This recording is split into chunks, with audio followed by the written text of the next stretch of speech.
Pak Prabowo ini sekarang dalam suasana kebatinan yang pasti dia pengen banget membuktikan kalau dia akan jadi presiden yang baik. Dia gagal berapa kali kemarin? Sudah 3 kali Tiga kan. kali. Beliau tuh dalam hatinya menggunakan seluruh otak, otot, jiwa raganya itu untuk membuktikan bahwa nih, gue tuh berjuang emang pengen buat rakyat.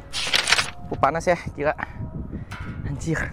Ya bagus lah, artinya kan pelantikan Pak Prabowo hari ini beserta dengan pesta rakyatnya bisa berjalan lancar, nggak perlu pakai pawang, ya kan? Ya lancar. Tapi itu indoor out. Oh tadi indoor ya. Resminya di MPR, tapi kan ada banyak panggung pesta rakyatnya. Oh kan tadi iya. Ya bagus lah, nggak hujan-hujan, nggak ribet-ribet ya. Di HI ya. Karena kan lu juga udah pakai kaos itu. Coba tunjukkan. Prabowo men. Selamat bertugas Pak Selamat Prabowo bertugas dan Mas Pak Gibran. Prabowo. Mas Gibran ya. Mas Gibran. So umur kita gini nggak sih? Iya. Masih muda ya, luar biasa. Lebih ya. Good or not? Kurang lebih. Menurut gua dari aspek kesempatan, kita kesampingkan lah masalah perdebatan politik dan hukumnya kemarin ya. Iya. Kita kesampingkan lah, kita anggap sudah selesai, ya sudah gitu. Menurut gue dari sudut pandang ngasih kesempatan generasi muda untuk langsung chip in kepada nasib masa depan generasi muda itu hal yang bagus sebenarnya. Lagian ini juga moment of truth gitu loh. Kan kalau kampanye lu kan bisa jualan. Kayak misalkan lu kalau percintaan PDKT lu bisa ngakuin segalanya untuk mendapatkannya, tapi ini masalahnya udah mesti bagian pembuktian nih, Bro. Dan menurut kita gue lihat memang aja. Inilah jawaban paling gentle adalah pembuktian. Ketika misalkan kemarin banyak orang yang ragu, ya kan kita bisa berdebat untuk opininya apa yang benar apa yang salah, tapi menurut gue ketika kemarin kan suasananya yang pasti adalah suasana yang tegang. Artinya kan orang itu banyak berangkat dari sudut pandang meragukan bahwa wapres terpilih akan bisa bekerja dengan maksimal bagi negara. Kompetisi. Nah, tapi menurut gua apapun itu masyarakat di negara demokrasi ya sangat wajar kalau dia mau mempertanyakan pemimpinnya. Itulah indahnya demokrasi. Itu indahnya ya kan? demokrasi, lu nah, nggak justru dibatasin dengan itu. Betul. Lu bebas. Justru berpendapat, bersuara. Pasca hari ini, pasca pelantikan ya sekaranglah kesempatan bagi yang terpilih maupun nanti yang dipilih untuk membantu, yang dilantik besok kan para menteri itu. Ya itulah saatnya menjawab gitu loh keraguan dari orang yang kemarin tidak memilih atau orang yang memilih tapi timbul keraguan dalam perjalanan gitu kan, itulah saatnya menjawab. Gue pernah pertanyaan, gue mau tanya kira-kira menurut lu pendapat lu nih, so from you only, kira-kira apa yang bakal berubah dari yang sebelum hari ini pemerintahan? Apa kira-kira yang bakal berubah? Karena kan temanya keberlanjutan ya. Temanya keberlanjutan. Jadi pasti tema besarnya itu banyak mempertahankan dan menyempurnakan yang sudah ada gitu. Tapi kalau yang berbeda mungkin kan bisa kita lihat fokusnya di masalah pangan, sebagaimana program kampanye unggulan. Juga tadi kan sempat kita dengar sedikit kampanye Pak Prabowo, bukan kampanye pidato Pak Prabowo di gedung MPR. Kan beliau menyinggung bahwa energi bakal menjadi salah satu fokusnya, swasembada energi, swasembada pangan. Nah mungkin sebenarnya kalau itu benar menjadi fokusnya, artinya kan prekursornya itu sudah dibangun kemarin, yaitu food estate yang dulu merupakan program Pak Prabowo. Artinya sebenarnya nggak bisa dibilang perubahan juga, tapi ada perbedaan fokus yang lebih spesifik. Yang mana sebenarnya bibit-bibitnya itu udah mulai ditanam ketika periode kemarin gitu. Kayaknya sih gitu ya kalau tadi. Gue sebagai gini kan, kayak kita waktu wakil presiden kita yang sebelumnya nih, hampir nggak pernah kelihatan sama sekali. Dan usianya jauh sudah lanjut, lebih lanjut. Nah sekarang ini kita punya wakil presiden yang muda, yang kemarin bikin heboh, banyak yang bikin heboh, wah sangat heboh. Kira-kira kita bakal banyak ngeliat dia lagi nggak sih ke depannya, nggak kayak yang sebelumnya? Harusnya iya, karena kan menurut gua salah satu kelebihannya generasi muda itu adalah akses, keterjangkauan. Artinya kan akan lebih mudah dan lebih banyak instrumen ataupun avenue yang bisa digunakan untuk mencapai. Apakah itu kalau ada keluh kesah, apakah kalau ada komplain. Jadi dan pastikan dia lebih aware dengan perkembangan dunia di bidang teknologi sosial media mungkin betul. Ya. Bukan artinya cuma aware, mereka lebih mengerti. Nah, contoh konkretnya kan artinya kritik dari sosial media itu akan lebih membuat kupingnya panas pasti.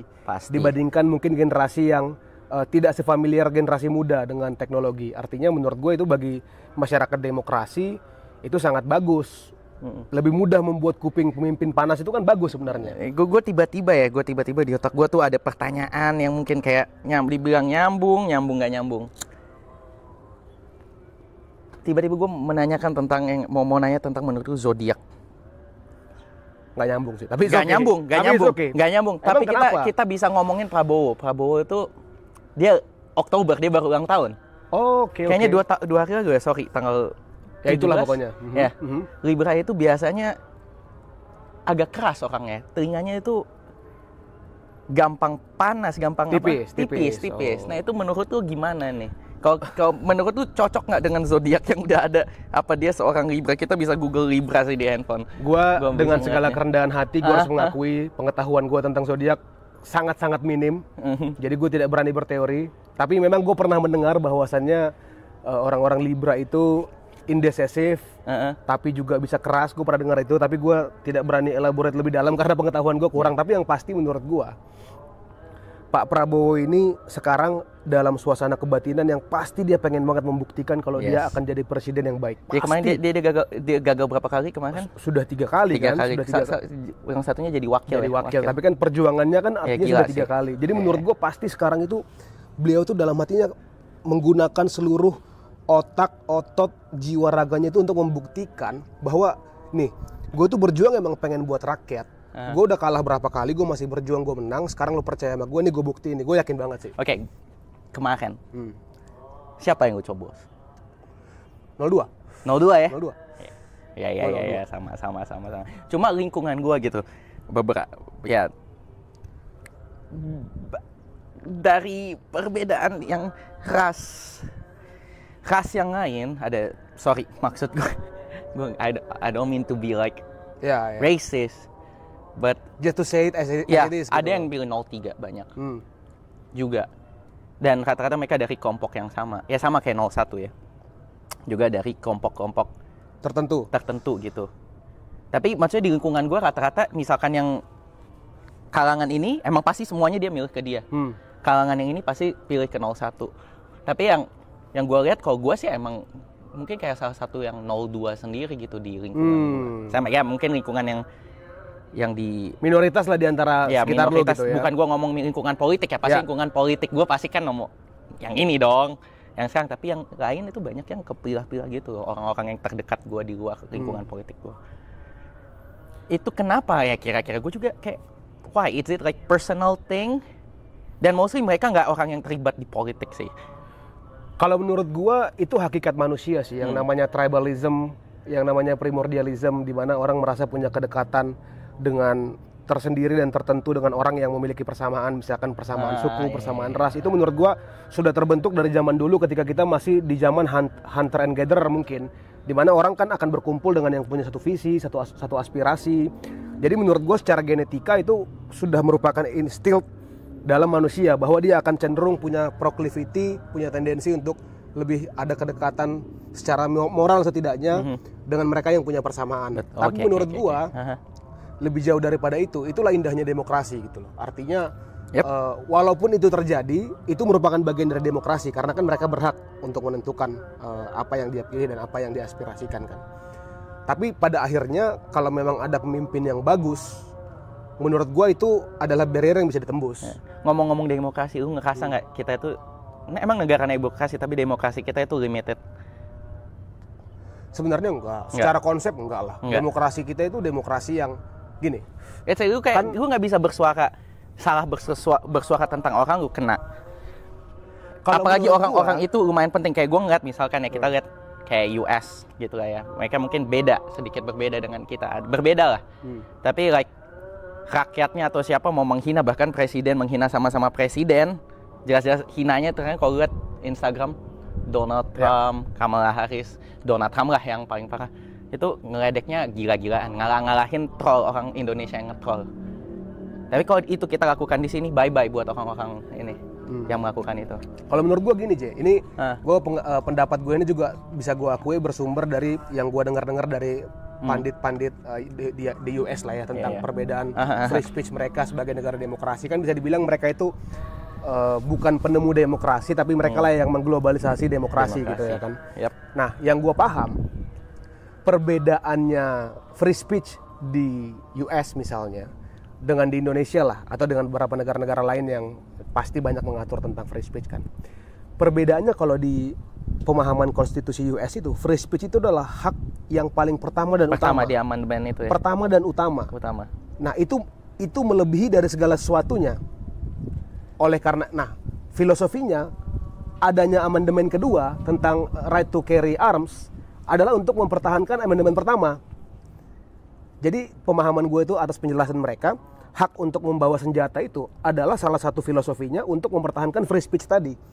Jadi sedemikian fundamental dan paling pertama dan utamalah free speech kalau di konstitusi US. Makanya dia sama sekali hampir tidak ada toleransi untuk free speech lah. Makanya itu kan narasi yang paling dibenci oleh Elon Musk kan kemarin ketika dia beli Twitter, dia bilang ada usaha dari CIA untuk menarasikan sesuatu untuk kepentingan politik. Akhirnya yang dia buka itu panjang lah ceritanya. Nah, kalau di Indonesia menurut gua sebenarnya konsep demokrasi kita kan pasti bersumber dari konstitusi, pasti ya kan, dari undang-undang dasar. Nah, tapi posisi hak asasi manusia di undang-undang dasar kita itu sependek pemahaman gua, itu ada pasal yang mengatur bahwa memang dapat dikecualikan dengan undang-undang. Nah, jadi sama-sama penting bagi dua negara, tapi menurut gua kepentingannya, level pentingnya jauh lebih suci lah kalau di sana. Kalau di sini dia juga suci, tapi ada limitasi-limitasi yang dikaitkan dengan tujuan negara lainnya, gitu loh. Jadi dianggap negara kita ini kan banyak yang harus dilindungi. Karena banyak yang harus dilindungi ini, yang mungkin stratanya sama dengan free speech, jangan sampai satu hak asasi manusia mengenyampingkan HAM yang lain. Nah, mungkin di situ perdebatannya. Sedangkan kalau di US yang gue pahami, free speech itu yang tidak terbantahkan oleh apapun. Pertama dan terutama sekali gitu. Tadi gue tiba-tiba kepikir juga lagi gue seneng banget tadi ngomong sama gue ngomongin senjata. Kita balik coba kita ke US lagi, ke US kayaknya agak menarik buat gue ya. Kayak lu ngomongin masalah senjata. Gue dulu ingat kalau nggak salah ya, zamannya Hillary lawan Trump atau sebelumnya nggak tahu gue topiknya apa. Jadi mereka mempermasalahkan persenjataan. Kalau gua masih ingat dengan benar ya, kalau mereka akan nge-ban namanya senjata, sempat kalau nggak salah. Tapi Trump dia bilang nggak, senjata tuh harus ada. Jadi kalau ada orang yang nembak lu harus bisa lawan balik. Menurut lu itu gila atau enggak? Senjata harus. Sepengetahuan gua kemarin waktu itu, kalau yang lu bahas perdebatan Hillary dengan Trump, itu nggak mungkin perdebatan tentang boleh bawa senjata apa enggak, karena itu pasti narasi kampanye yang membunuh. Pasti narasinya itu adalah restriction.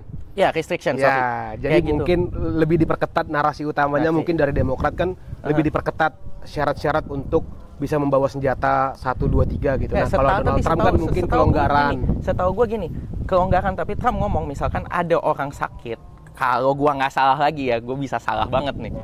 Dia bilang, kan banyak kejadian itu karena orang-orang yang menembakkan di publik karena agak gila kan. Yang itu jadi salah satu alasan, kan banyak school shooting, salah satu alasan nih, senjata nih kita mesti gimana supaya nggak bisa terjadi mass shooting lagi yang kayak Joker, bla bla bla sekolah. Nah, kalau dari sisinya Trump ya udah senjatanya biarin aja, karena kalau supaya misalkan orang itu nembak, si gila itu nembak, lu bisa lawan dia balik. Tapi dengan catatan orang-orang itu yang punya histori kesehatan yang nggak baik, turun-temurun, itu on the watch. Setahu gua gitu Trump.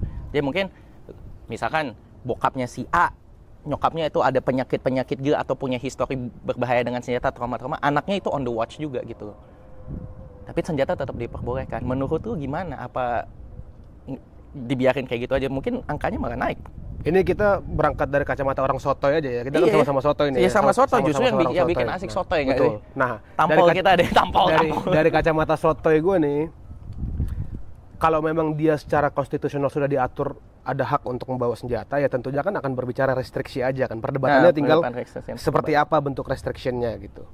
Nah, ini menurut gue, kalau tadi lu bilang misalkan sama contohnya adalah kalau bapaknya ada histori penyakit kejiwaan atau permasalahan secara psikis, maka anaknya itu tidak boleh.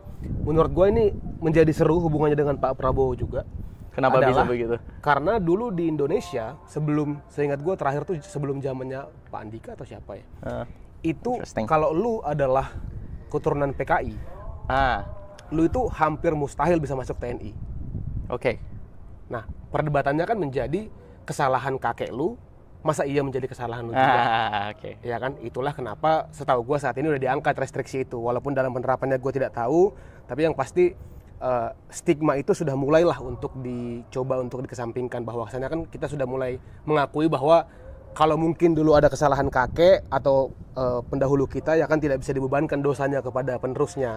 Tapi satu sisi gue... Nah, tapi sebentar. Tapi hubungannya ke yang tadi senjata, menurut gue juga, kalau konsepnya hanya sesimpel bahwasannya itu menjadi penghambat karena garis keturunannya, ya menurut gue kurang fair juga, ya kan. Memang kalau berbicara tentang secara teknis lah kita bilang ya harus dikontrol tentang siapa yang bisa beli. Tes kejiwaan menurut gue rasanya rasional kalau lu mau beli senjata yang license gitu, yang right to carry misalnya. Karena kan di sana tuh setahu gue tiap state itu berbeda-beda. Punya ya, mereka punya. Kalau contohnya kayak di Florida tuh, kalau di Florida yang gue tahu itu tuh adalah negara bagian yang paling terkenal, banyak orang dibenarkan dengan keadaan yang lu bilang tadi, kalau ditembak dia balas. Itu hampir semua kasusnya kalau di Florida, kalau dia bisa buktikan bahwasannya dia itu membela diri, itu nggak akan dipidana. Tapi kalau di negara bagian lain, misalkan seperti New York, yang ketat sekali nggak boleh bawa senjata, itu lu megang senjata aja udah jadi masalah. Lu nembak jadi masalah, kalau dia mati jadi masalah. Nah, ada lagi negara bagian lain yang gue tahu, gue lupa negara bagiannya, tapi dia even lu bela diri boleh. Tapi kalau peluru yang lu tembakan itu di punggung, maka dianggap itu bukan bela diri lagi, karena orangnya udah mau kabur. Bukan self defense. Nah, jadi beda-beda pengaturannya. Cuma menurut gua sebenarnya right to stand for your life seperti di Florida itu, ya itu make sense selama dapat dibuktikan. Tapi kalau bicara restriksi tadi, menurut gua ya ginilah, yang sehat secara sempurna aja, secara mental aja masih bisa jadi koboi tiba-tiba banyak tembak-tembakan gitu ya kan. Nah, menurut gua memang, tapi pagarnya itu ya mungkin catatan kriminal pribadi, mungkin histori kesehatan, ya itu aja mungkin yang make sense. Tapi yang lain ya gue nggak tahu lah. So far sih itu yang dari gue. Jadi hubungannya ke free speech tadi kan. Jadi menurut gue Indonesia itu sebenarnya secara angan-angan, secara harapan itu kita diharapkan itu punya kebebasan berpendapat, ya kan.